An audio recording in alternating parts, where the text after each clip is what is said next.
একটা পার্কের ভিতরে গোলাপ বাগান সুন্দর সাজিয়েছে, কিন্তু এখন বর্ষাকালে খুব একটা পরিষ্কার পরিচ্ছন্ন নেই।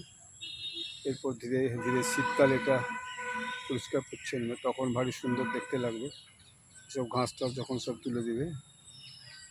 মস্ত বড় একটা পার্ক এটা। এই পার্কেই আমি আজকে বেড়াতে এসেছি। আই এম এ নেচার লাভার। একদিন কোনো পার্কে বা কোনো নেচার প্লেসে আমি ভিজিট করতে যাই। রাজনৈতিক কচকচির বাইরে আমার এই নেচার সম্পর্কে অত্যন্ত একটা আকর্ষণ এবং আগ্রহ আছে।